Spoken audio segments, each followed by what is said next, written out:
أعوذ بالله من الشيطان الرجيم.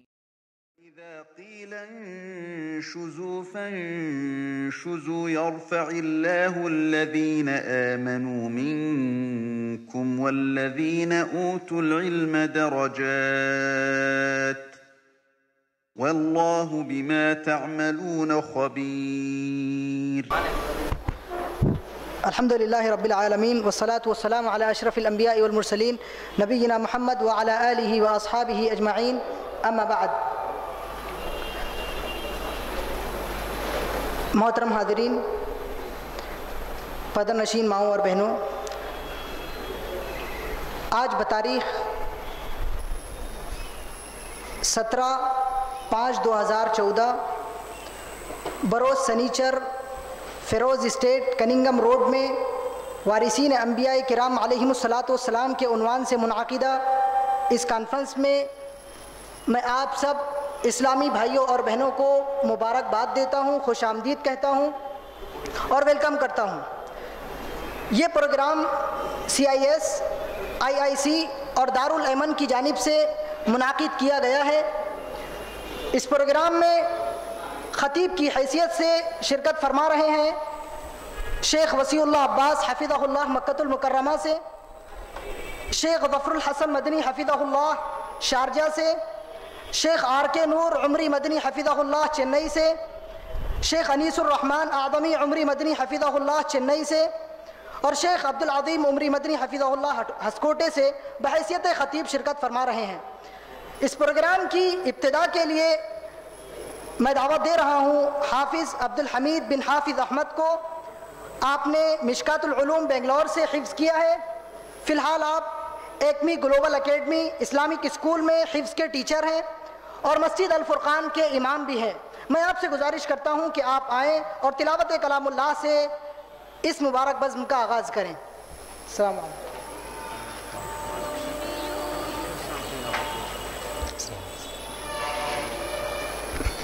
السلام علیکم ورحمۃ اللہ وبرکاتہ۔ اعوذ باللہ من الشیطان الرجیم، بسم اللہ الرحمن الرحیم۔ لو انزلنا هذا القرآن على جبل لرأيته خاشعا متصدعا من خشية الله وتلك الأمثال نضربها للناس لعلهم يتفكرون هو الله الذي لا إله إلا هو عالم الغيب والشهادة هو الرحمن الرحيم هو الله الذي لا إله إلا هو الملك القدوس السلام المؤمن المهيمن العزيز الجبار المتكبر سبحان الله عما يشركون هو الله الخالق البارئ المصور له الأسماء الحسنى يسبح له ما في السماوات والأرض وهو العزيز الحكيم۔ السلام علیکم ورحمۃ اللہ۔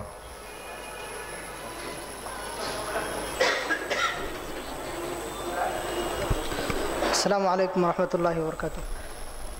جیسا کہ آپ جانتے ہیں کہ ہماری یہ کانفرنس اللہ رب العالمین کے فضل و کرم سے وارثین انبیاء کرام علیہم الصلاۃ والسلام کے عنوان سے منعقد ہو رہی ہے۔ یہ موضوع بڑا حساس ہے۔ آج جبکہ مادی ترقی کا دور ہے، عجیب و غریب علمی زوال آیا ہوا ہے، ایسے حالات میں جہاں حق کے متلاشیان کی تعداد بڑھ رہی ہے، وہیں ان کی جانب سے حق کا مطالبہ اور حق کی مانگ بھی بڑھ رہی ہے۔ اس مانگ کو پورا کرنے کے لیے بہت سارے مدعیان حق پیدا ہو گئے ہیں، جو دراصل مدعیان سچے حق نہیں ہے۔ اس کانفرنس کے ذریعے اللہ کے فضل و کرم کے بعد یہ کوشش کی جائے گی کہ ایسے سارے کے سارے جھوٹے مدعیان وارثین نبوت سے نقاب اٹھائی جائے اور سچے وارثین نبوت کو لوگوں کے سامنے انٹروڈیوس کیا جائے۔ اس پروگرام کے مقاصد میں ایک یہ بنیادی مقصد ہے. اس کے علاوہ آج آپ دیکھیں، غور کریں، عوام میں آپ کو پتہ چلے گا کہ عزت و شرافت کے معیار چینج ہو گئے ہیں. کہیں فلم اسٹاروں کو اپنا آئیڈیل اور نمونہ بنایا جا رہا ہے تو کہیں کھلاڑیوں کو اپنا آئیڈیل اور نمونہ تسلیم کیا جا رہا ہے. انبیاء کرام علیہم السلام کے سچے وارثین اور آپ کے اخلاق کے سچے نمونے رکھنے والے علماء کرام کو آئیڈیل اور نمونہ بنانا چھوڑ دیا گیا، جس کی وجہ سے آج اخلاقی انحطاط ہے، زوال ہے اور عجیب و غریب بحران ہے. اس پروگرام کے ذریعے سے اللہ رب العالمین کے فضل و کرم سے وارثین انبیاء کرام علیہم السلام کی اہمیت کو بتلا کر، ان کے اسوہ، ان کے آئیڈیل اور نمونے کو عوام کے سامنے رکھ کر، اور اس کے ذریعے سے عوام کو، علماء کرام کو، عوام کو انبیاء کرام علیہم السلام کی جانب لانا ایک اہم مقصد ہے. اس کے علاوہ آج دنیا کا نظارہ یہ بتلاتا ہے کہ عوام میں اور لوگوں میں دنیا کی محبت نے، مال کی حرص و ہوس نے دین کی محبت کم کر دی ہے، اور دینداروں کی وقعت، اہمیت اور عزت ان کی نگاہوں میں بالکل گر گئی ہے. یہی وجہ ہے کہ نہ وہ دین کی قدر کرتے ہیں، نہ ہی دینداروں کی قدر کرتے ہیں. حتیٰ کہ علماء کرام رحمہم اللہ، حفظہم اللہ کو برا بھلا کہتے ہیں. کہیں ان کو رجت پسند کہا جاتا ہے، کہیں ان کو قدامت پسند کہا جاتا ہے، کہیں ان کو پچھڑے ہوئے لوگ کہا جاتا ہے، اور ان کی اطاعت اور فرما برداری نہیں کی جاتی ہے. ایسے حالات میں اس پروگرام کو منعقد کر کے ایسے سارے لوگوں کو تنبیہ کرنا ہے، انہیں انبیاء کرام علیہم السلام کے وارثین علماء کرام کی قدر و قیمت بتلانا ہے، اور انہیں خود ان کا اپنا مقام و مرتبہ بتلانا ہے. وارثین انبیاء کے تحت ان کی کیا ذمہ داریاں ہیں وہ انہیں بتلانی ہے، اور ان پر وارثین انبیاء کے کیا حقوق عائد ہوتے ہیں وہ انہیں بتلانے ہیں. یہ اس پروگرام کے مقاصد میں ایک اہم مقصد ہے. اس کے علاوہ اس پروگرام کے مقاصد میں یہ بات بھی شامل ہے کہ بہت سارے علماء کرام مدارس سے فارغ ہوتے ہیں، نہ جانے کہاں چلے جاتے ہیں. ایسے بہت سارے علماء کرام کو جو سوئے ہوئے ہیں جگانا ہے، انہیں ان کا کھویا ہوا مقام و مرتبہ دلانا ہے، انہیں ان کی حیثیت یاد دلانی ہے، اور انہیں انبیاء کرام علیہم السلام کے سچے وارث بننے کی تاکید کرنا ہے. یہ اس پروگرام کے اہم مقاصد میں سے ایک اہم مقصد ہے. اس کے علاوہ بھائی اور دوستو، علم ایک ایسی صفت ہے جس کی کمیت کا اور جس کی مقدار کا اندازہ لگانا کافی مشکل ہے. اس کے علاوہ دیگر جو صفات ہیں جیسے شجاعت ہے، جیسے صناعت ہے، تو ان ساری صفات کا اندازہ لگانا ایک حد تک ممکن ہوتا ہے. جیسے کوئی آدمی شجاع ہے، کوئی آدمی بہادر ہے، تو اس کی بہادری کا اندازہ لگانا اس کی ظاہری ایکٹیویٹیز سے ممکن ہے. لیکن میرے بھائیوں، میرے بزرگوں اور میرے دوستوں، علم ایک ایسی صفت ہے کہ اس کی کمیت کا اندازہ لگانا کافی مشکل ہے. یہی وجہ ہے کہ آج کے اس دور میں بہت سارے جھوٹے وارثین انبیاء کرام علیہم السلام پیدا ہو گئے، اور لوگ ان سے دھوکہ کھا رہے ہیں، اور ان سے دھوکہ کھانے کے نتیجے میں وہ لوگ غلط منہج کے مطابق دین کی تعلیمات ان لوگوں سے لے رہے ہیں، ان سے متاثر ہو رہے ہیں، اور دوسرے لفظوں میں علماء کرام سے، سچے وارثین انبیاء کرام علیہم السلام سے دور ہو رہے ہیں. یہ آج کا ایک بہت بڑا فتنہ ہے. اس پروگرام کے ذریعے سے اس فتنے کا سدباب مقصود ہے. اور اس کے علاوہ آج آپ یہ بھی غور کریں کہ مسلمانوں کا، عوام الناس کا دینی تعلیم کی طرف بہت زیادہ رجحان ہے. انگریزی تعلیم کی طرف، سائنسی تعلیم کی طرف، طب کی تعلیم کی طرف بہت زیادہ رجحان ہے.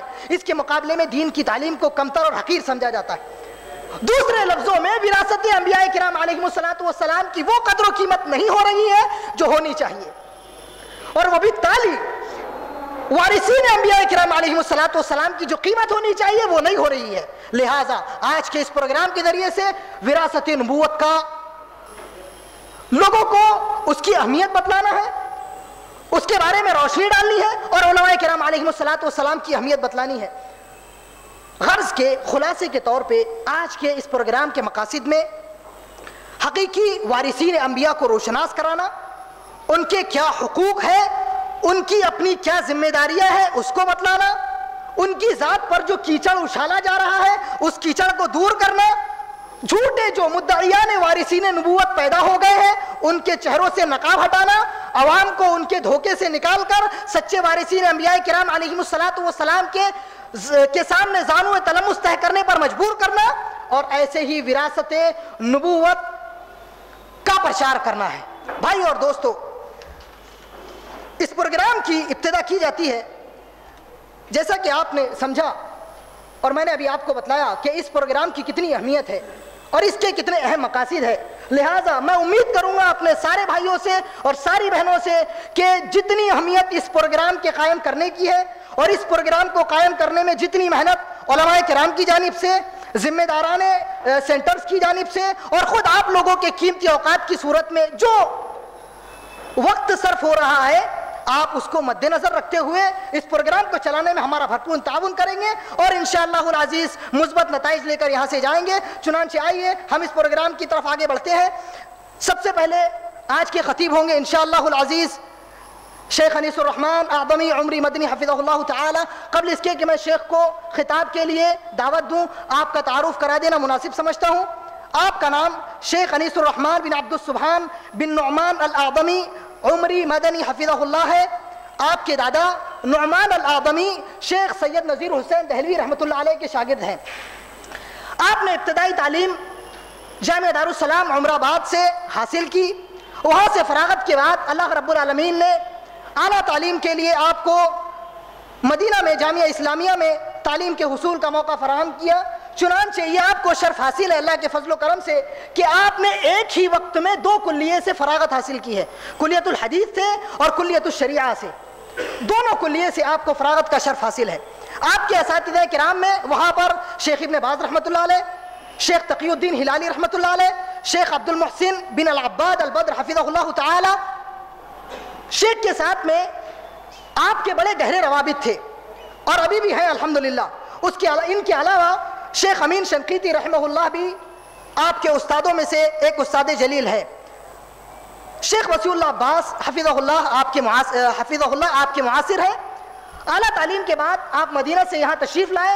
چنانچہ ہندوستان آنے کے بعد آپ نے ہندوستان کے بڑے بڑے اداروں میں کبھی ناظم کی حیثیت سے اور کبھی مدرس کی حیثیت سے اور بلکہ دونوں حیثیتوں سے آپ حفظہ اللہ کو خدمت انجام دینے کا موقع ملا ہے. چنانچہ سب سے پہلے جامعہ سلفیہ کے اندر آپ نے ناظم کی حیثیت سے خدمات انجام دی ہے اور آپ وہاں مدرس بھی رہے ہیں. اس کے بعد جامعہ محمدیہ منصورہ مالیگاؤں کے اندر آپ ناظم کی حیثیت سے بھی رہے ہیں اور آپ وہاں مدرس کی حیثیت سے بھی رہے ہیں.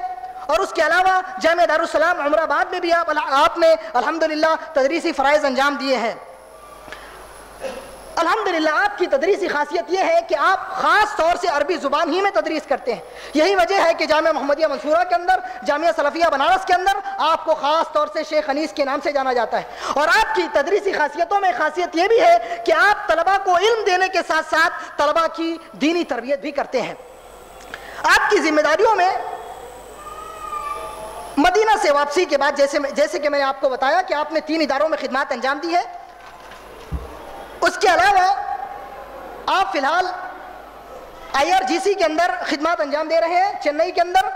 اور آپ کے شاگردان میں ہندوستان کے بڑے بڑے علماء کرام آج جو اسٹیج پر ہیں الحمدللہ بڑے بڑے علماء کرام آپ کے شاگردوں کی فہرست میں داخل ہیں، جن میں سے قابل ذکر شیخ صلاح الدین مقبول حفظہ اللہ تعالی، شیخ رضا اللہ محمد ادریس مبارک پوری رحمہ اللہ، شیخ رضا اللہ عبد الکریم مبارک پوری حفظہ اللہ، شیخ عبد الباری فتح اللہ حفظہ اللہ، شیخ ابو القاسم عبد العظیم حفظہ اللہ آپ کے شاگردوں میں داخل ہے. میں زیادہ آپ کے تذکرے کو طول نہ دیتے ہوئے شیخ سے گزارش کروں گا کہ آپ حفظہ اللہ نہایت ادب و احترام کے ساتھ آپ سے گزارش کروں گا کہ آپ آئیں اور اپنے روحانی بیان سے ہم سب کو مستفید فرمائیں. اللہ رب العالمین آپ کو خوب خوب جزائے خیر عطا فرمائے.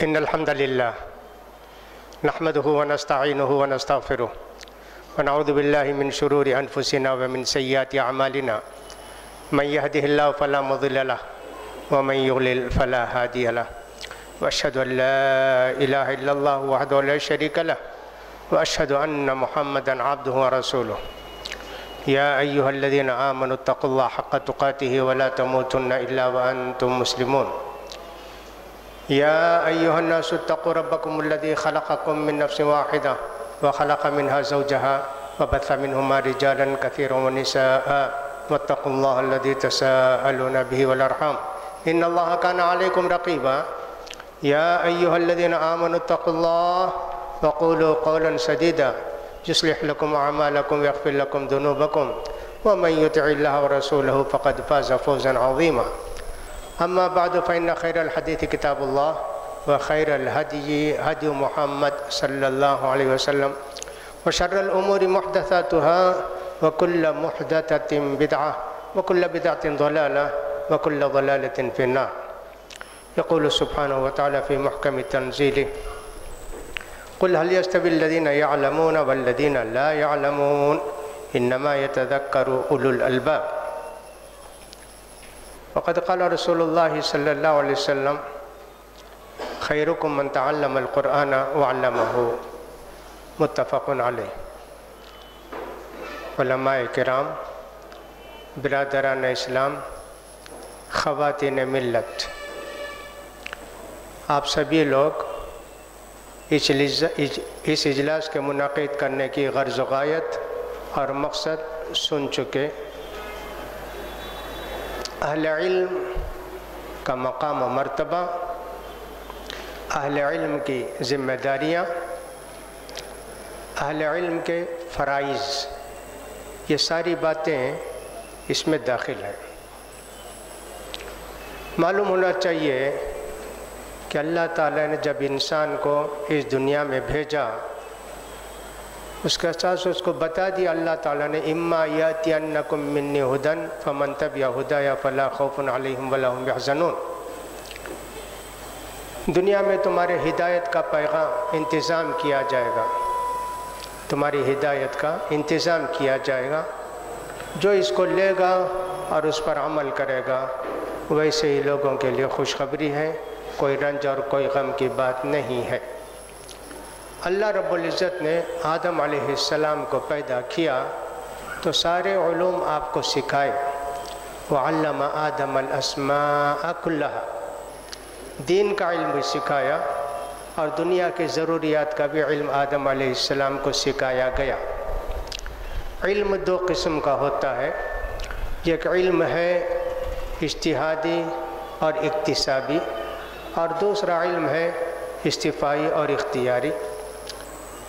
اجتہادی علم اور اکتسابی علم آدمی اپنی محنت سے، کوشش سے حاصل کرتا ہے، جیسے کہ دنیا کے سارے علوم ہیں دینی علم کے سوائے.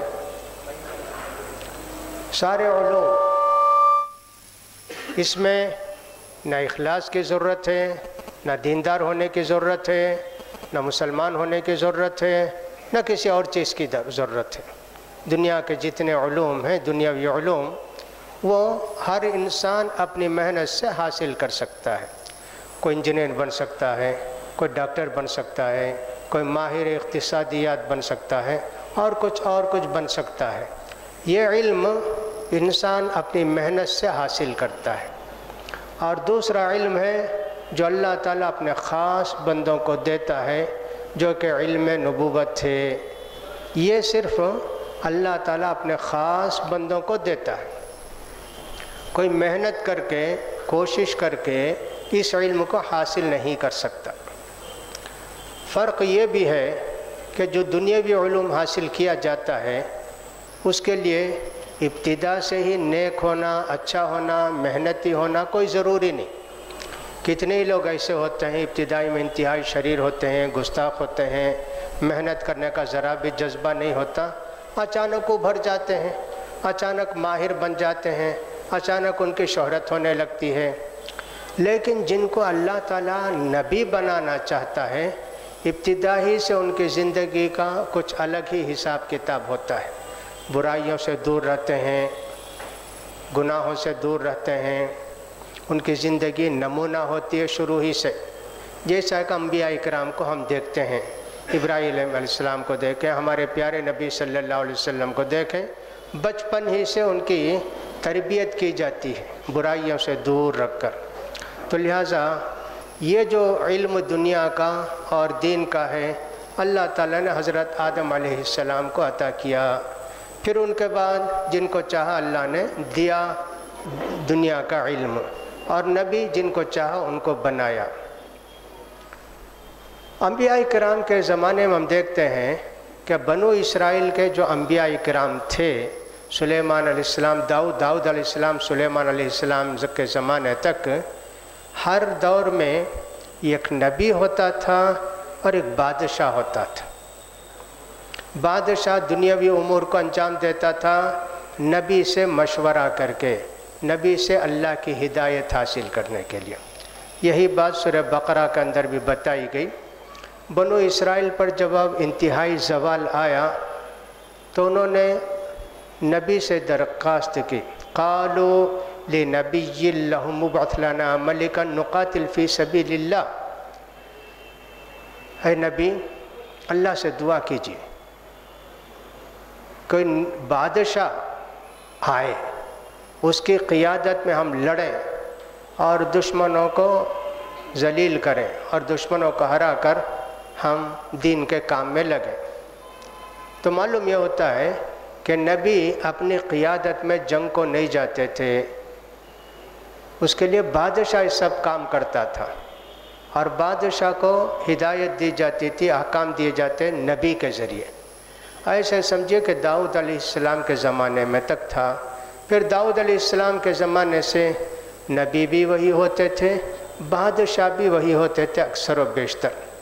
دونوں چیزیں داؤد علیہ السلام کو بھی دی گئیں، سلیمان علیہ السلام کو بھی دی گئیں۔ تو لہٰذا دائرہ کار بادشاہ کا الگ ہوتا اور نبی کا الگ ہوتا تھا۔ یہی بات ہم زکریا و یحییٰ علیہ السلام کے زمانے میں بھی دیکھتے ہیں، وہاں بھی بادشاہ تھا، وہ بھی کچھ کرنا چاہتا تھا تو نبی سے مشورہ لے کر کرتا تھا، تو دونوں علم الگ الگ تھے۔ مگر ہمارے پیارے نبی صلی اللہ علیہ وسلم کو بھی اللہ تعالیٰ نے نبوت سے نوازا تو دنیا کے علوم نہیں بتائے، نہیں سکھائے۔ اسی لیے نبی کریم صلی اللہ علیہ وسلم جب مدینہ تشریف لائے تو دیکھا وہاں انصار کو کہ کھجور کے درختوں کی پیوند کاری کر رہے ہیں۔ ایک نر درخت ہوتا تھا، کئی مادہ درخت کو ملا کر جوڑتے تھے ڈالیوں سے، بڑی محنت بڑی مشقت۔ پوچھا اللہ کے رسول صلی اللہ علیہ وسلم نے کیا کرتے ہو؟ تو لوگوں نے بتایا تعبیر کرتے ہیں، ان کو نر اور مادے کو جوڑتے ہیں۔ کہا اگر نہ بھی کرو تو ہو جائے گا۔ سمجھا ان لوگوں نے کہ صاحب اللہ کے رسول گویا اللہ کی طرف سے بتا رہے ہیں، نہیں کیا، جوڑا نہیں دونوں کو۔ کھجور برائے نام آئی۔ پوچھا نبی کریم صلی اللہ علیہ وسلم نے کیا بات ہوئی؟ اس سال کھجور مدینے میں نہیں ہوئی۔ لوگوں نے بتایا کھجور برائے نام ہوئی اس لیے کہ ہم نے نر اور مادہ درخت کو جوڑا نہیں۔ نبی کریم صلی اللہ علیہ وسلم نے فرمایا انتم اعلم بامور دنیا، دنیا کا علم تم زیادہ رکھتے ہو، اللہ تعالیٰ نے تو مجھے ہدایت کا پیغام دے کر بھیجا ہے۔ کہنے کا مطلب یہ ہے کہ جن کو اللہ تعالیٰ نے نبوت کا علم دیا ان کا مقام و مرتبہ بہت اونچا ہوتا ہے۔ دنیاوی علوم حاصل کرنے والوں کا مقام و مرتبہ ویسا نہیں ہوتا جیسے انبیاء کرام کا ہوتا ہے یا انبیاء کرام کے وارثین کا ہوتا ہے۔ لہٰذا جو لوگ علم حاصل کرتے ہیں نبی کریم صلی اللہ علیہ وسلم کی نبوت کا، دین کا، تو ان کا مقام و مرتبہ کچھ اور ہے۔ قرآن مجید کے اندر علم کا جہاں بھی ذکر آیا، ایک دو جگہ چھوڑ کر سارے ہی جگہ علم دین مراد ہے۔ کہا اللہ تعالیٰ نے قل هل يستوي الذين يعلمون والذين لا يعلمون، جو دین کو توحید کو جانتے ہیں وہ ان کے برابر ہو سکتے ہیں جو توحید کو اور دین کو نہیں جانتے؟ انما يتذکر اولو الالباب، یہ باتیں تو عقل مند ہی سمجھ سکتے ہیں۔ فرمایا اللہ تعالیٰ نے شہید اللہ انہ لا الہ الا ہوا والملائکۃ واولو العلم قائما بالقسط، اللہ بھی، فرشتے بھی، اہل علم بھی اس بات کی گواہی دیتے ہیں کہ اللہ کے سوا کوئی عبادت کے لائق نہیں۔ اسی طرح فرمایا اللہ تعالیٰ نے یرفع اللہ الذین آمنوا منکم والذین اوتوا العلم درجات، جو لوگ ایمان لائے تم میں سے اور جنہوں نے علم دین حاصل کیا اللہ تعالیٰ ان کے درجات کو بلند کرے گا۔ سورہ عنکبوت کے اندر اللہ تعالیٰ نے فرمایا وما یعقلها الا العالمون، ان کی دین کی باتوں کو، اللہ کے حقوق کو عالم ہی پہچان سکتے ہیں۔ اور فرمایا اللہ تعالیٰ نے انما یخشى اللہ من عباده العلماء، اللہ سے ڈرنے والے علماء ہی ہوتے ہیں۔ قرآن مجید کی ایسی بہت ساری آیتیں ہیں جن سے معلوم ہوتا ہے کہ علم دین حاصل کرنے والوں کا اور علم دین جنہوں نے حاصل کیا ہے ان کا درجہ بہت اونچا ہے۔ اللہ نے اپنی گواہی فرشتوں کی گواہی کے ساتھ اہل علم کو شامل کیا۔ ہم دیکھتے ہیں پیارے نبی صلی اللہ علیہ وسلم کو آپ فرماتے ہیں جو آدمی کے اپنے گھر سے علم دین حاصل کرنے کے لیے نکلتا ہے وہ گویا اللہ کے راستے میں نکلتا ہے، جنت کے راستے میں نکلتا ہے، جنت کو جانے والا ہے۔ اس کے علاوہ نبی کریم صلی اللہ علیہ وسلم نے فرمایا طلب العلم فریضۃ علی کل مسلم، ابن ماجہ کی روایت ہے، صحیح حدیث ہے، علم کا حاصل کرنا ہر مسلمان کے لیے ضروری ہے۔ لہٰذا دین کا علم حاصل کرنا ہر مسلمان کے لیے ضروری ہے۔ کوئی بھی علم نہیں، عورت ہو کہ مرد ہو، اس سے زیادہ بڑی بات بتائی نبی کریم صلی اللہ علیہ وسلم نے، العلماء ورثۃ الانبیاء، علماء نبی کے وارث ہوتے ہیں۔ نبیوں نے ان کو درہم و دینار کا وارث نہیں بنایا بلکہ علم کا وارث بنایا۔ جس کو نبی کا علم مل جائے، نبی کی ہدایت مل جائے، اس کو بہت بڑا حصہ مل گیا۔ لہٰذا علماء کرام کی بڑی قدر و منزلت بتائی گئی ہے۔ ہمیشہ اہل علم کی قدر کی گئی دنیا کے اندر۔ جبریل علیہ السلام کی حدیث آپ نے سنی ہوگی، پڑھی بھی ہوگی کہ علماء کا، اہل علم کا کیسے ادب کیا جاتا ہے۔ نبی کریم صلی اللہ علیہ وسلم کے پاس حضرت جبریل علیہ السلام تشریف لائے، بہت ادب کے ساتھ بیٹھے، نزدیک بیٹھے، صاف ستھرا کپڑا، ایسے معلوم ہوتا کہ ابھی نہا دھو کر آئے ہیں۔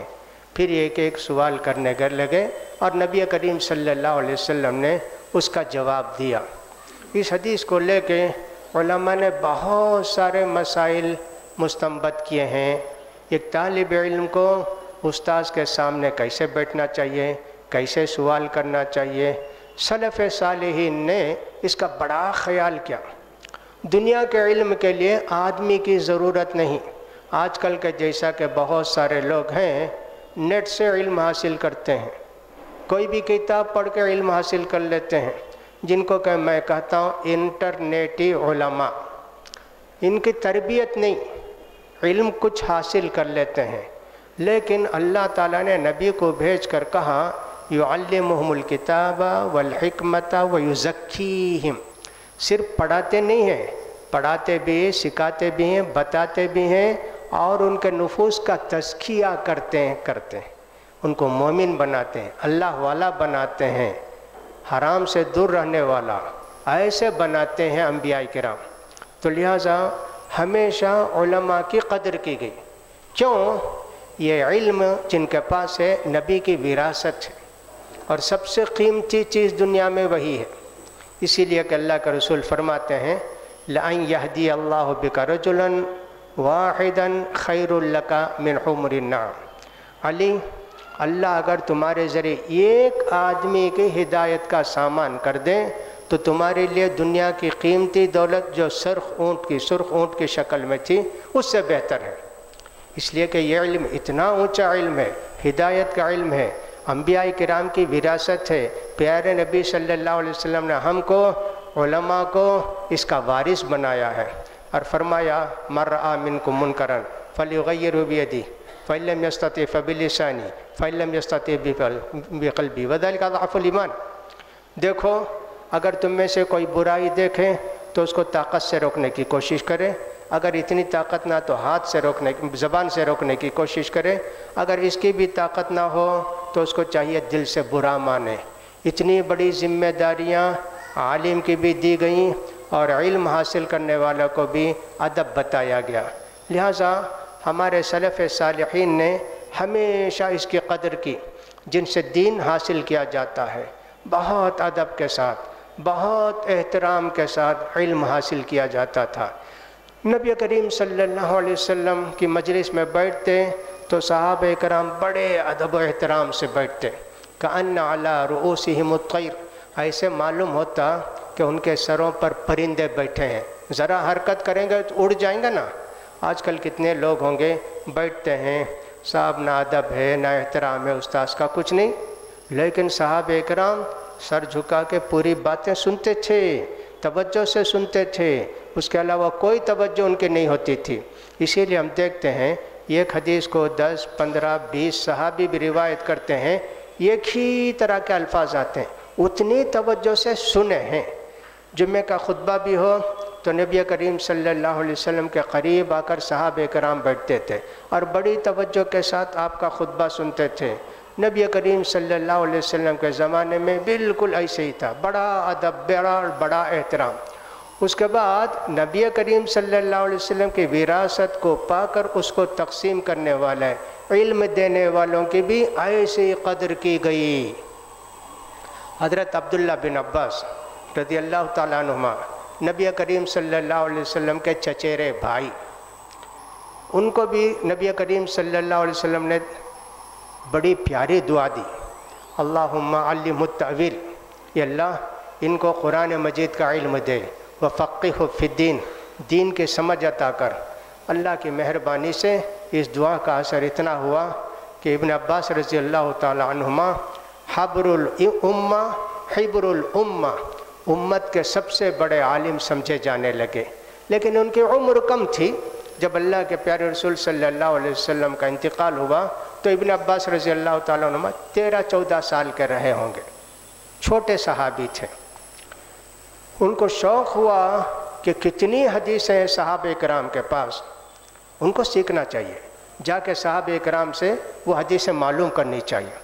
اس شوق میں عبداللہ بن عباس رضی اللہ تعالیٰ عنہما نکلتے دھوپ کے وقت، صبح سے شام تک علماء کی تلاش میں، صحابہ کرام کی تلاش میں جن کے پاس کوئی حدیث ہوگی۔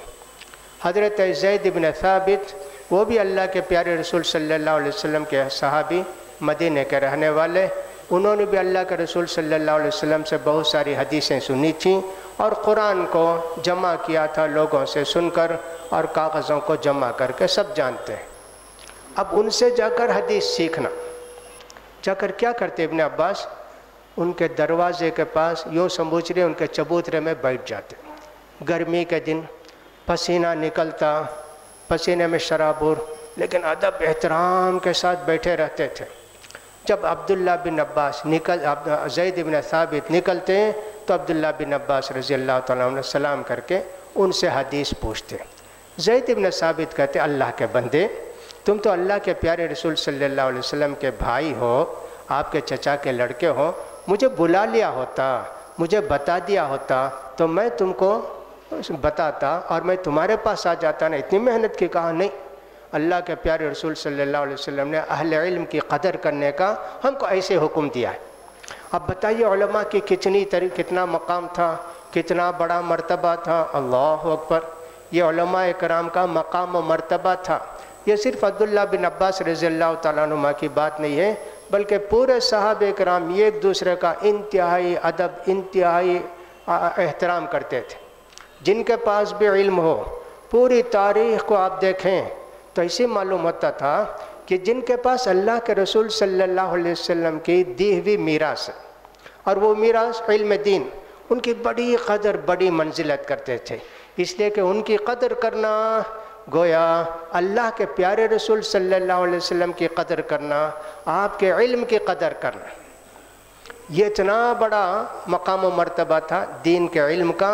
اور دین کا علم جن کے پاس ہوتا، بڑا ادب، بڑا احترام۔ محدثین کے پاس بھی ہم نے یہی دیکھا کہ محدثین کیسے رہتے تھے۔ یحییٰ بن سعید القطان بڑے محدث گزرے ہیں، مسلم شریف کی بہت ساری روایتوں کے راوی ہیں۔ ان کے شاگرد کون؟ امام بخاری رحمۃ اللہ علیہ کا اساتذہ ابن مبارک، ابن مدینی، یحییٰ بن معین، اس طرح کے لوگ ہوتے تھے ان کے شاگرد۔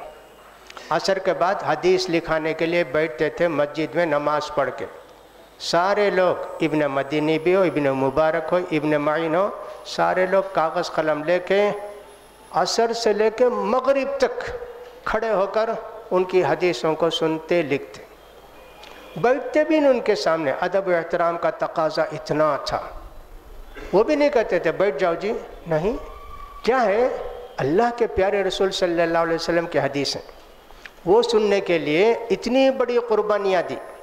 یہ علماء جن کے پاس حدیث کا علم تھا، قرآن کا علم تھا، ان کا اتنا احترام کیا جاتا تھا۔ اسی طرح ہم دیکھتے ہیں امام مسلم رحمۃ اللہ علیہ آتے ہیں امام بخاری رحمۃ اللہ علیہ کے پاس، کیا کہتے ہیں، دعنی اقبل رأسک ورجلک یا امیر المؤمنین فی الحدیث۔ اے امام بخاری رحمۃ اللہ علیہ، آپ تو حدیث کے امام ہیں، اللہ کے رسول صلی اللہ علیہ وسلم کی دی ہوئی امانت کو اپنے سینے میں رکھیں، میں تو آپ کا قدم چومنا چاہتا ہوں، میں تو آپ کو بوسہ دینا چاہتا ہوں۔ اتنا احترام امام مسلم رحمۃ اللہ علیہ اپنے استاذ امام بخاری رحمۃ اللہ علیہ کا کرتے تھے۔ یہ نمونہ ہمیشہ رہا۔ اسلاف کی پوری تاریخ پڑھیں، صحابہ کا دور، تابعین کا دور، تبع تابعین کا دور، اس کے پورے ادوار کو آپ دیکھیں آج تک کے زمانے میں، تو معلوم ہوگا کہ علماء نے ہمیشہ احترام کیا۔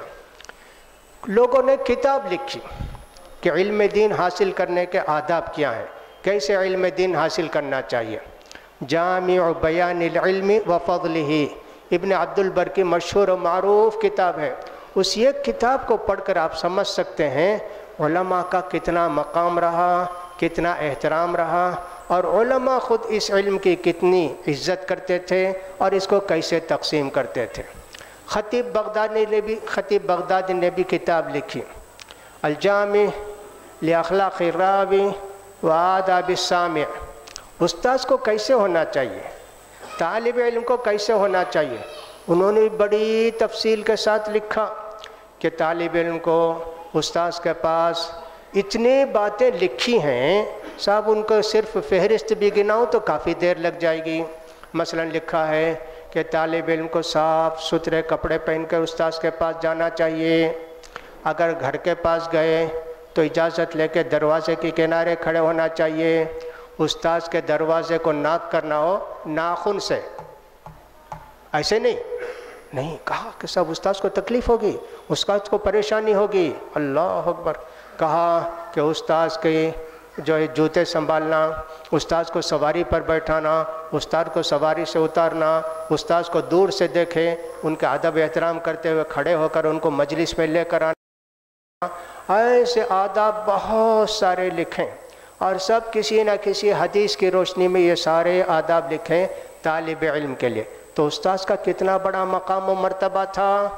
ہمارے ملک کے اندر بھی آپ دیکھیں کہ سید نذیر حسین دہلوی رحمۃ اللہ علیہ، جن کو کہ شیخ الکل فی الکل کہتے ہیں، سارے علوم کو ان کو مہارت تھی، سب کے استاذ تھے، ان کے کتنے شاگرد عرب و عجم میں تیار ہوئے، کتنا احترام کرتے تھے اپنے استاذ کا، اللہ اکبر۔ جو لوگ ان کے پاس ایک مرتبہ آ گئے، ختم کر کے جاتے تھے نصاب کورس، 2 سال 3 سال 4 سال رہنا پڑے، بس استاذ کے پاس رہتے تھے۔ کھانے ملا ٹھیک، نہیں ملا ٹھیک، کوئی ان کو کھانے پینے کی فکر نہیں تھی۔ قربانی اتنی دی کہ صاحب بھوک کیا پیاس کیا کچھ نہیں معلوم۔ ایک تو علم حاصل کرنے کے لیے اتنا صبر کیا، اور استاذ کا اتنا احترام کرتے تھے کہ صاحب ان کا درس ہوتا تھا تو پتہ نہیں کتنے لوگ آ کے شامل ہو جاتے تھے، ادب و احترام کے ساتھ ان کا درس دیتے تھے۔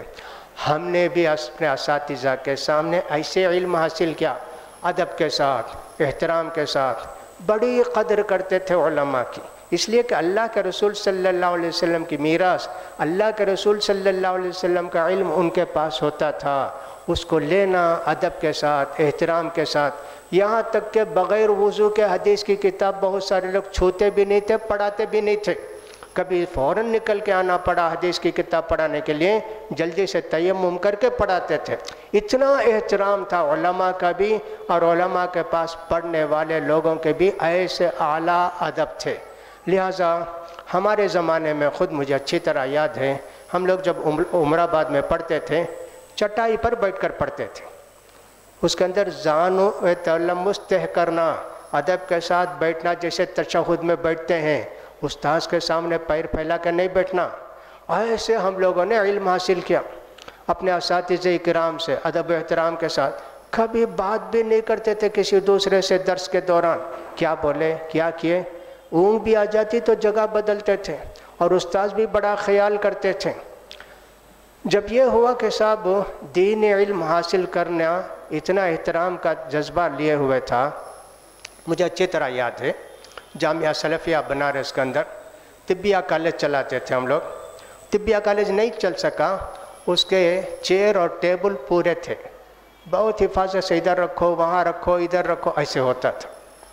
میں نے کہا کہ ابھی کلاس میں بچھا دو نا، چٹائی کے بجائے طلبہ ٹیبل پر بیٹھے، کرسی پر بیٹھیں، ٹیبل پر لکھیں۔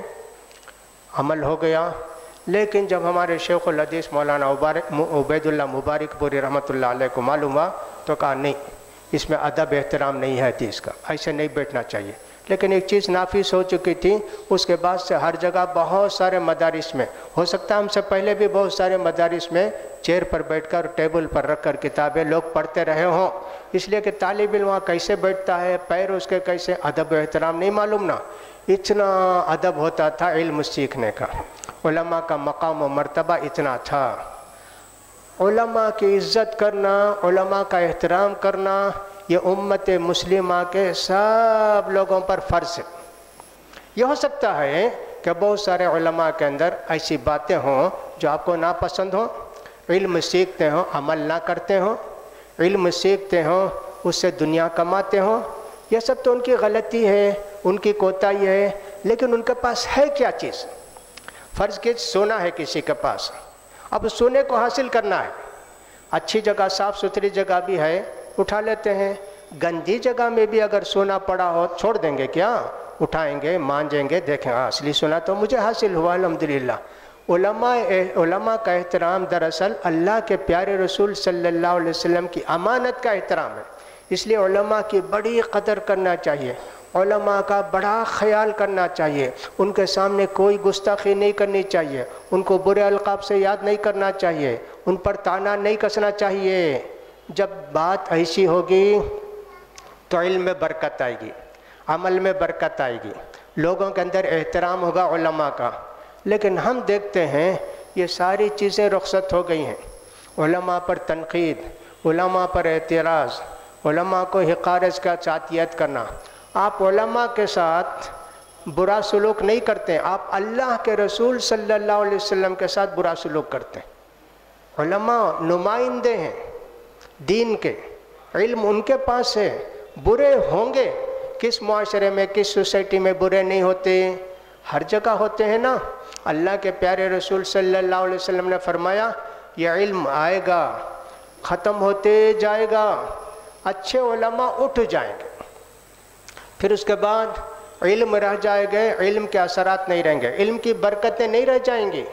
علم کی قدر کیجئے۔ آپ اگر علماء پر تنقید کرتے ہیں، علماء پر اعتراض کرتے ہیں، علماء کو برے القاب سے یاد کرتے ہیں، کیا نتیجہ ہوگا؟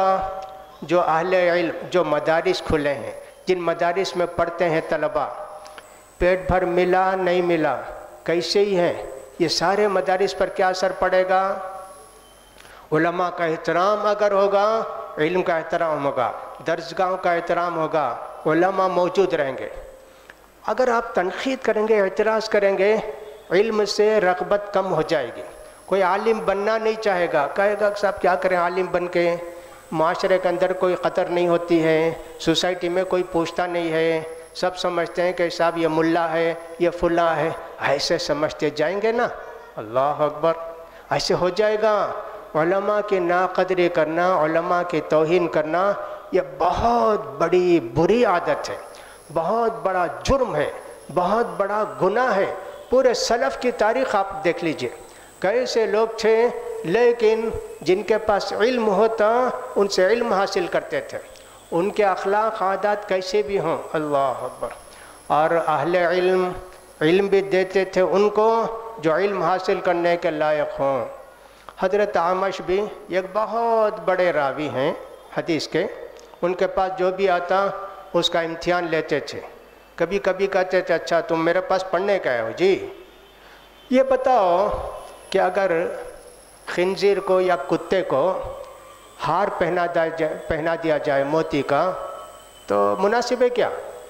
نہیں، کہا کہ تم آئے ہو، پتہ نہیں تمہارے گلے میں اگر ہار پہناؤں گا تم وہ ہو کہ یہ ہو.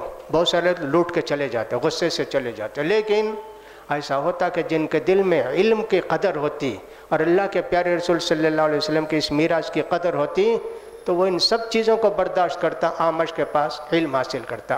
علماء کی قدر کتنی تھی، اللہ اکبر. ہارون رشید کو کون نہیں جانتا، خلیفہ، اتنا بڑی خلیفہ.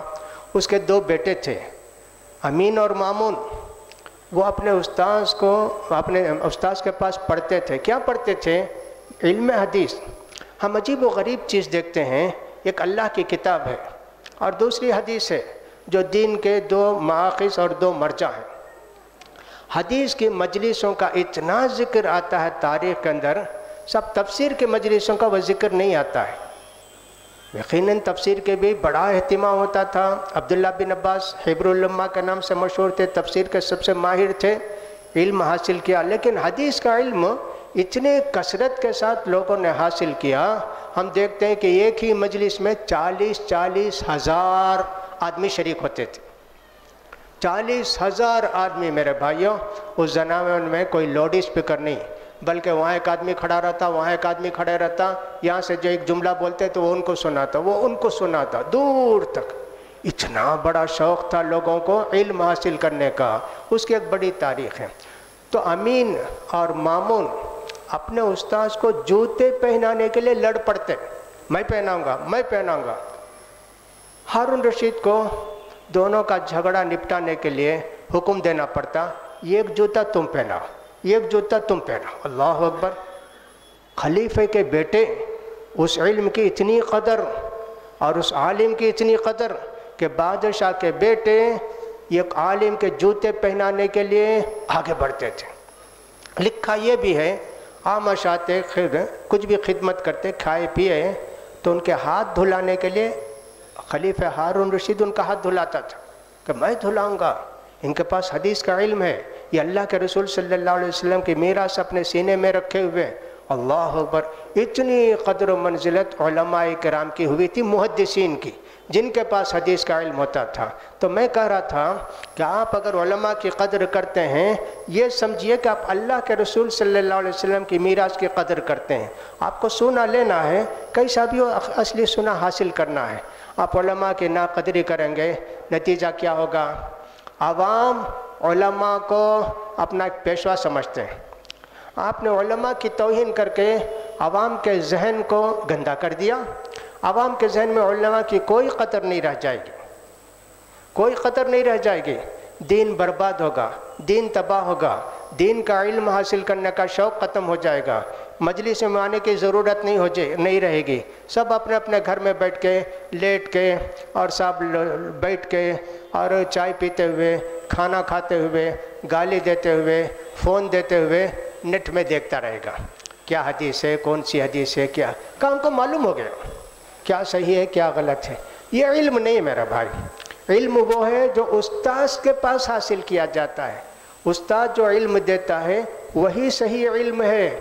یہ جو حاصل کیا جاتا ہے وہ صرف ایک ذریعہ ہے علم کو حاصل کر کے مزید مستحکم کرنے کا. یہ جو آج کل انٹرنیٹی علماء پیدا ہو گئے، بڑا فتنہ دنیا کے اندر پیدا ہو گیا. بہت افسوس کے ساتھ کہنا پڑتا ہے، یہ فتنہ ان لوگوں میں زیادہ ہے جو اپنے آپ کو کتاب و سنت کا پابند کرتے ہیں. دوسروں کے اندر ایسا فتنہ ہم نے نہیں دیکھا. ان کے پاس بھی لیپ ٹاپ ہے، ان کے پاس بھی سب کچھ ہے، کمپیوٹر ہے، وہ بھی یہ علم حاصل کر سکتے، لیکن ان کے ہاں یہی پابندی ہے، کتاب سے اور انٹرنیٹ سے علم حاصل نہیں کیا جاتا، علماء سے علم حاصل کیا جاتا. لہٰذا جن لوگوں نے ان باتوں کو نظر انداز کر دیا، ان کا علم ان کے لیے گمراہی کا سبب بن گیا. قرآن مجید کے اندر اللہ تعالیٰ ایک آدمی کا ذکر کرتے ہیں جو عالم تھا پھر گمراہ ہو گیا. وَأَضَلَّهُ اللَّهُ عَلَىٰ عِلْمٍ. علم رکھ کر گمراہ ہوتا ہے. علم جس طریقے سے حاصل کرنا اس طریقے سے اس نے حاصل نہیں کیا، غلط طریقے سے علم حاصل کیا. علم ہدایت کا ذریعہ نہیں بنا، گمراہی کا ذریعہ بن گیا. آج یہی بات ہم کو بھی کہنی ہے کہ بہت سارے لوگ جو نیٹ کے ذریعے علم حاصل کرتے ہیں، پہلے ان کے اندر علماء کی توہین پیدا ہوتی ہے، علماء کی ناقدری پیدا ہوتی ہے، اپنے آپ کو بڑا عالم سمجھنے لگتے ہیں۔ اللہ اکبر! کتنے محدثین ایسا تھے کہ اپنے زمانے میں حدیث بیان کرتے رہتے تھے، کوئی بڑے عالم آ گئے فوراً اپنا درس بند کر دیتے، کہا ان کی موجودگی میں فتویٰ نہیں دے سکتا۔ حضرت یحییٰ بن معین بھی کہتے تھے ابراہیم حربی اگر ہیں اس بستی کے اندر، میں اگر فتویٰ دوں ان کی موجودگی میں تو میری داڑھی مونڈ دینی چاہیے، اتنا احترام۔ یہ ایک بڑا آدمی کسی مجلس میں ہو تو چھوٹا فتویٰ نہیں دیتے۔ امام بخاری تو ایسا بھی لکھتے ہیں کہ جب کوئی مسئلہ پیش آتا کہ ایک عالم کسی مجلس میں ہوتے، کسی سے پوچھا جاتا تو ان سے پوچھیں، ان سے پوچھیں، ان سے پوچھیں، یہاں تک کہ پہلے آدمی کے پاس ہی وہ پھر سوال آتا، ان کو جواب دینا پڑتا۔ ایک دوسرے کا اتنا احترام کرتے تھے، ایک دوسرے عالم کا۔ اور یہاں چند باتیں یاد کر کے، چند چیزیں یاد کر کے ایک بڑا فتنہ مچا دیا، اپنے آپ کو سب سے بڑا عالم سمجھنے لگے، علماء کی کوئی قدر نہیں رہ گئی۔ کیا الزام دیتے ہیں علماء پر؟ علماء صرف پڑھاتے رہتے ہیں، علماء صرف سوتے رہتے ہیں، علماء صرف ایسے کام کرتے ہیں۔ اہل علم کا یہی کام ہے میرے بھائی۔ اللہ نے دنیا میں مختلف لوگوں کو مختلف کام کے لیے پیدا کیا۔ امام ابن تیمیہ رحمۃ اللہ علیہ جہاد میں بھی جاتے تھے، امیر المومنین تھے نا اس زمانے میں، جہاد میں بھی جاتے تھے، علم کی نشر و اشاعت میں بھی مصروف رہتے تھے۔ لیکن آپ امام ذہبی کو دیکھیے، امام ابن کثیر کو دیکھیے، امام ابن قیم کو دیکھیے، ابن رجب حنبلی کو دیکھیے، یہ سب تو آسمان علم کے، علم دین کے تارے ہیں۔ کیا وہ لوگ علم کے سوا کچھ اور بھی کام کرتے تھے؟ نہیں نا، رات دن ان کا کام علم کی نشر و اشاعت۔ اگر یہ لوگ چلے گئے علم چھوڑ کر اور صاحب دوسرے کاموں میں لگ گئے کہ صاحب مظفر نگر کو جانا ہے، آسام کو جانا ہے، پھر علم کی مجلس خالی ہو جائے گی نا۔ اللہ کے پیارے رسول صلی اللہ علیہ وسلم کے ساتھ ایک مرتبہ سب لوگ چلے گئے جہاد میں، اور اللہ کے رسول صلی اللہ علیہ وسلم مدینے میں رہ گئے، علم حاصل کرنے والے کوئی نہیں رہے۔ تو اللہ تعالیٰ نے کیا کہا اس کے بعد؟ فرمایا فلولا نفر من كل فرقة منهم طائفة ليتفقهوا في الدين ولينذروا قومهم اذا رجعوا اليهم لعلهم يحذرون۔ ایسا کیا ہوتا ہے کہ سارے لوگ چلے گئے جہاد میں اور اللہ کے رسول کو چھوڑ دیا؟ ایسے ہونا چاہیے کہ جہاد جیسے فریضے کے ساتھ بھی اللہ کے رسول کے ساتھ رہ کر علم حاصل کرنا چاہیے۔ دیکھیے تو علماء کے پاس رہ کر علم حاصل کرنا چاہیے۔ تو یہ کہنا، الزام لگانا علماء کیا کرتے ہیں جی؟ بس تقریر کرتے ہیں، جمعہ پڑھاتے ہیں، سوتے رہتے ہیں، کھاتے رہتے ہیں، پیتے رہتے ہیں، فلاں کام کو نہیں جاتے، فلاں کام کو نہیں جاتے، فلاں کام کو۔ بھائی جو ہم کام کر رہے ہیں، میں عالم نہیں ہوں، میں کہتا ہوں کہ ہم جو کام کر رہے ہیں اسی کو سننے والے بہت کم ہیں۔ آپ جیسے لوگ نکل گئے ہیں علم پھیلانے کے نام سے، فتنہ پھیلاتے ہیں۔ اگر ہم لوگ بھی میدان چھوڑ کے چلے جائیں، مدارس چھوڑ کے چلے جائیں، کون پڑھائیں گے؟ ہم آپ کو نائب بنا کے جائیں، اپنا خلیفہ بنا کے آپ ذمہ داری قبول کیجئے، مولوی صاحب آپ جائیے فلاں جگہ، میں پڑھاتا ہوں اتنے دن بخاری، میں پڑھاتا ہوں اتنے دن مسلم، تو غور کیا جائے گا بھائی چلو ہمارے نائب ہیں۔ اساتذہ کہیں جاتے تھے اپنے کسی نائب کو مقرر کر کے جاتے تھے۔ علم کی دولت کبھی ختم نہیں ہونا، علم کی نعمت، علم خالی نہیں نا، علم ہمیشہ پھیلاتے رہنا، یہ تھا۔ اب بڑا فتنہ یہ ہے، میں کہہ رہا تھا یہ فتنہ ان لوگوں کے اندر آ گیا ہے جو اپنے آپ کو کتاب و سنت کا شہیدائی مانتے ہیں، کتاب و سنت کا عامل کہتے ہیں، اپنے آپ کو حدیث پر عمل کرنے والا کہتے ہیں۔ یہ فتنہ انہی کے اندر آیا، دوسرے لوگوں کے اندر یہ فتنہ نہیں ہے۔ مجھے افسوس کے ساتھ یہ کہنا پڑتا ہے اور اعتراف کرنا پڑتا ہے، ہمارے بہت سارے نوجوان گمراہ ہو گئے۔ کوئی کہتا ہے ہندوستان میں کوئی بھی عالم نہیں، کہاں پوچھنا بھائی فتویٰ؟ مکے کو فون کر کے پوچھنا۔ آپ نے اتنی بڑی بات کہی نا، ہندوستان میں کوئی بھی عالم نہیں، اس کا مطلب ہے کہ سب سے بڑے عالم آپ ہیں نا، آپ سب کو جانتے۔ ہندوستان کے علماء فرض کرو اہل حدیث عالم 50,000 ہیں، تو 50,000 علماء سے آپ کا علم زیادہ ہے، جبھی تو آپ جانیں کوئی بھی لائق نہیں ہے۔ اتنے بڑے عالم آپ ہیں، آپ کیوں نہیں سنبھال لیتے ہماری جگہ؟ آپ کیوں نہیں درس و تدریس میں مشغول ہو جاتے ہیں؟ میں یہ بات شاید چند دن پہلے بھی کہا، 2-4 دن پہلے، کہ ایک آدمی ایک بادشاہ کو اپنا چہرہ بنانا تھا، سمجھیے کچھ بھی بال بنانے تھے، نائی آیا بڑے ادب و احترام کے ساتھ، اتنے صفائی کے ساتھ اور اتنے اچھے طریقے سے بتائے، بادشاہ کو نیند آ گئی۔ تھوڑی دیر کے بعد آنکھ کھلی، ادب کے ساتھ کھڑا ہوا، کہا بناؤ جی، حضور بنا چکا۔ کہا اتنا اچھا، وزیر کو بلاؤ جی، اس کے لیے سرٹیفکیٹ دو، یہ اس پورے ملک کا سب سے اچھا حجام۔ اس نے ہاتھ جوڑ کر کہا جیسا کہ ان کے رواج ہوتا نا، حضور یہ سرٹیفکیٹ آپ نہ دیں تو بڑی مہربانی ہوگی۔ بادشاہ کو غصہ آیا، میں اس ملک کا بادشاہ ہوں، میں سرٹیفکیٹ دیتا ہوں تو تم انکار کرتے ہو؟ کہا حضور آپ کے سرٹیفکیٹ دیکھ کر کوئی دکان میں یہ پوچھے کہ بادشاہ کو آداب حجامت معلوم تھے کیا، سرٹیفکیٹ دیے، میں کیا جواب دوں گا حضور؟ ویسے میں ان سے کہتا ہوں آپ کو جب اتنا علم ہے، آپ کہتے ہیں ہندوستان میں کوئی عالم نہیں ہے، چلے جاؤ جی جہاں علماء ہیں۔ اور اگر فرض کیجئے کسی آدمی نے وسیع اللہ صاحب کو، دکتر وسیع اللہ بن عباس کو فون کر کے کہہ دیا، وسیع اللہ عباس کو فون کر کے پوچھا بھئی ہم آپ سے یہ فتویٰ پوچھتے ہیں، کہاں کے ہیں آپ؟ بنگلور کے ہیں، مدراس کے ہیں، فلاں کے۔ ارے وہاں علماء نہیں ہیں؟ نہیں کوئی نہیں ہے۔ ارے فلاں صاحب ہے نا، ارے وہ تو عمر آباد میں پڑھے، وہ تو فلاں جگہ پڑھے، وہ کیا آدمی ہوں گے؟ چلو جی نہیں جی عالم ہیں، ان سے پوچھو۔ چلو ان سے بھی نہیں فتویٰ پوچھنا۔ دیکھو کتنے بڑے عالم ہیں، سب کو ریجیکٹ کر دیا، ہندوستان کے علماء کو ریجیکٹ کر دیا، وسیع اللہ عباس کو ریجیکٹ کر دیا۔ جو بھی ان کے خیال کے خلاف، ان کے جو ذہن میں بات بیٹھی ہے اس کے خلاف کچھ بھی کرے فوراً ریجیکٹڈ۔ یہ علماء ہی فتنہ پھیلانے والے نوجوان ہیں، یہ لوگ ہیں جو علماء کی ناقدری کر کے امت کے دل میں علماء کی ناقدری پیدا کرتے ہیں۔ نہ ان کا جمعے کا خطبہ سنیں گے، نہ ان کا احترام رہے گا۔ یہ اللہ کے رسول کے ساتھ گستاخی ہے، یہ اللہ کے رسول صلی اللہ علیہ وسلم کے ساتھ بے ادبی ہے۔ نبی کریم صلی اللہ علیہ وسلم نے فرمایا من اطاع امیری فقد اطاعنی ومن عصا امیری فقد عصانی۔ جس کو میں نے نائب بنا کر بھیجا، امیر بنا کے بھیجا، گورنر بنا کے بھیجا، اگر اس نے نافرمانی کی تو میری نافرمانی کی، اگر اس نے اس کی فرما برداری کی تو میری فرما برداری کی۔ وَمَنْ أَطَاعَنِي فَقَدْ أَطَاعَ اللَّهُ وَمَنْ عَصَانِي فَقَدْ عَصَى اللَّهُ۔ اگر میری نافرمانی کیا تو اللہ کی نافرمانی کیا، اور اللہ کے نافرمان کا بدلہ تو معلوم ہے۔ اگر اس نے فرما برداری کی میری تو اللہ کی فرما برداری کی۔ ویسے کہتے ہیں ہم کہ اللہ کے رسول کی امانت جن کے سینوں میں ہے، آپ نے ان کی نافرمانی کی، ناقدری کی، ان کو توہین کے ساتھ الفاظ کے ساتھ یاد کیا، تو آپ نے رسول اللہ صلی اللہ علیہ وسلم کے ساتھ برا سلوک کیا، ان کے ساتھ گستاخی کی، ان کے میراث کی ناقدری کی۔ علماء جو میراث تقسیم کرتے ہیں ان کو گویا آپ نے روکا کہ ان کے پاس مت جاؤ، اور آپ خود اس جگہ پر بیٹھنا چاہتے ہیں۔ لہٰذا میرے بھائیوں، اس وقت فتنہ، بہت سارے فتنہ میں ایک بڑا فتنہ یہ ہے علماء کی ناقدری، علم دین کے نام پر علماء کی ناقدری۔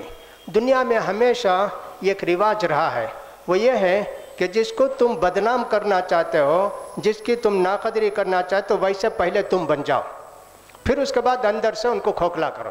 اللہ اکبر۔ عبداللہ بن سبا یہودی کے تعلق سے آتا ہے نا، یہودی تھا، دیکھا کہ صاحب اسلام کو بگاڑنے کی کوئی صورت نہیں، مسلمان اتنے مضبوطی کے ساتھ جمع ہیں، غیر مسلم کی بات، یہودی کی بات، عیسائی کی بات سنتے ہی نہیں ہیں۔ اب کیا کیا؟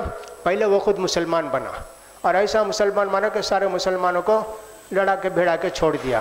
ہم بھی ایسا کہتے ہیں، بہت سارے لوگ ہمارے مسلک اہل حدیث کو قبول کر کے یا کہتے ہیں ہم بھی اہل حدیث ہیں، ہم بھی سلفی ہیں، فلاں ہیں، لیکن سلفیت کا فتنہ مچاتے ہیں۔ جتنے علماء ہندوستان میں تھے، مولانا ثناء اللہ امرتسری، مولانا عبداللہ غازی پوری رحمۃ اللہ، مولانا ابراہیم سیالکوٹی رحمۃ اللہ، جتنے علماء کو دیکھ کتنی قدر کرتے تھے، عوام بھی ان کی قدر کرتے تھے اور ایک دوسرے عالم بھی بڑی قدر کرتے تھے۔ یہاں تک کہ ہمارے عوام کو علماء سے اتنی محبت تھی کہ جب نیپال تشریف لے گئے مولانا ثناء اللہ امرتسری رحمۃ اللہ فلاں فلاں، تو ان کو ہاتھی پر سارے اس بستی کے بڑے علماء آ کر ہاتھی پر بیٹھا کے لے گئے۔ مئو کو جب لے گئے مولانا ثناء اللہ امرتسری رحمۃ اللہ علیہ وغیرہ، تو بیل گاڑی لائے۔